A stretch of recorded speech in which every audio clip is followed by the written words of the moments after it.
I'm Rami Salamel. I thank you for joining us.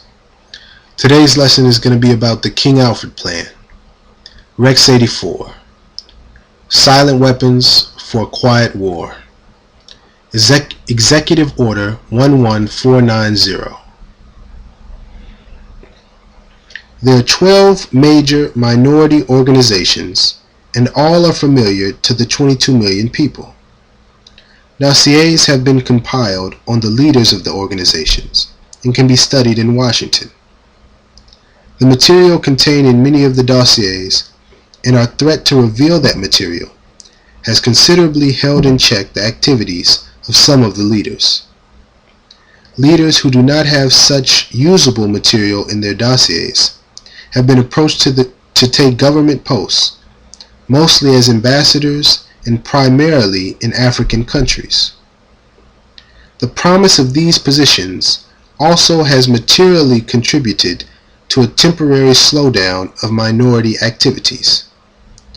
However, we do not expect these slowdowns to be of long duration, because there are always new and dissident elements joining these organizations with the potential power to replace the old leaders.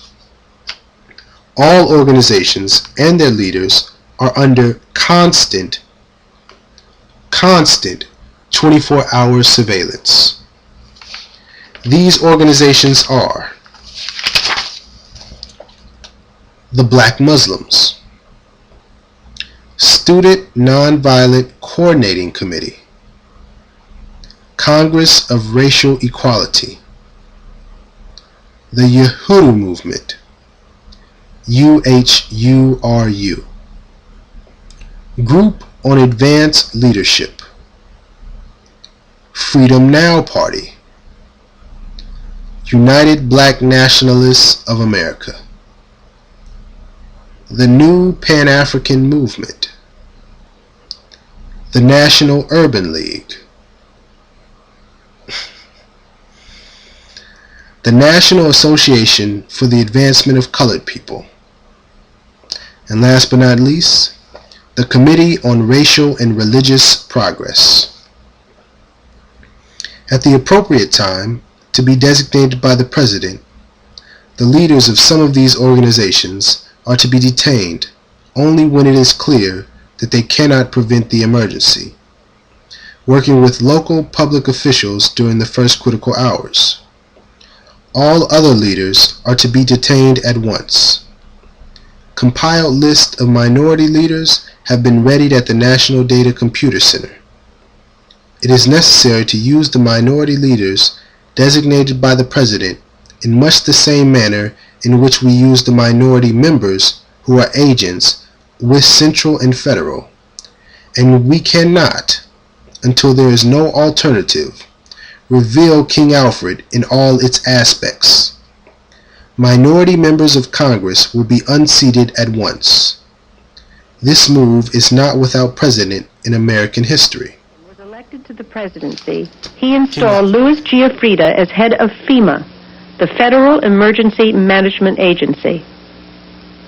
Giuffrida was an old cold warrior from Reagan's California days whose specialty was suppression of unrest and dissent. Giuffrida, North, and George Bush began to turn FEMA into an instrument of domestic anti-terrorism. You're dealing with a group of people in the Reagan administration who equated political dissent with treason, and who cannot differentiate between emergency procedures, which I think everyone agrees are necessary, and suppressing political dissent. And with North and Poindexter and Casey, you had a group of people who saw Americans who disagree with them as the enemy. Colonel North, in your work at the NSC, were you not assigned at one time to work on plans for the continuity of government in the event of a major disaster? Mr. Chairman. I believe that question touches upon a highly sensitive and classified area, so may I request that you not touch upon that, sir.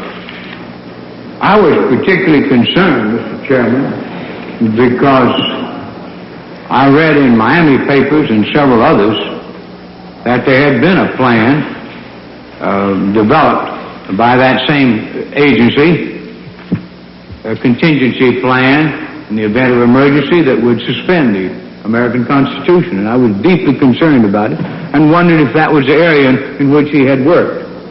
I believe that it was. May I most respectfully request that that matter not be touched upon at this stage. If we wish to get into this, certain arrangements can be made for an executive session. And tragically, the only member who got close was Jack Brooks, and he was stopped by the chairman. It's 1972, an election year, and once again, black people are running for their lives. Reasons are things like the King Alfred Plan, the concentration camps that were used during the Second World War to house Oriental Americans are now being refurbished to confine their new residents, i.e. black people. Brothers and sisters, there is a place for you in America. This is the King Alfred Plan. Ha! Brothers and sisters, there is a place for you in America. Places are being prepared and readied night and day, night and day. The white boy's plan is being readied night and day, night and day. Listen close to what raps say about traps like Allenwood, PA. Already legal in D.C. to preventively detain you and me. How long you think it's going to be before even our dreams ain't free? You think I exaggerate? Check out Allenwood, PA, night and day, night and day. The white boy is scheming night and day.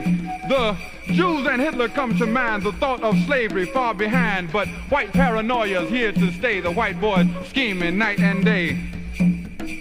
What you think about the King Alfred Plan? You ain't heard? Where you been, man? If I may paraphrase, the government notice reads, should there at any time become a clear and present danger initiated by any radical element threatening the operations of the government of the United States of America, members of this radical element shall be transported to detention centers until such time as their threat has been eliminated. Code King Alfred. Bullshit, I bet you say. There ain't no Allenwood, PA, and people ain't waiting night and day, night and day, night and day. There will be. Without the Motown sound and Thunderbird wallowing in the echoes of Malcolm's words, there must be black unity. There must be black unity, for in the end, unity will be thrust upon us and we upon it and each other. Locked in cages, pins, hemmed in, shoulder to shoulder, arms outstretched for just a crust of bread, watermelon mirages, an oasis that does not exist, conjured up by the bubbling stench, unwashed bodies and unsanitary quarters, concrete and barbed wire, babies screaming, stumbling around in a mental circle because you never cared enough to be black. In the end, unity will be thrust upon us, blanketed, stifled, a salty taste in your mouth from blood oozing from cracks in woolly heads, red pools becoming thicker than syrup, slow down your face, birds matted by the life force, sprung loose from wells, well deep by the enforcers of mock justice of the red, white, and blue. In the end, unity will be thrust upon us.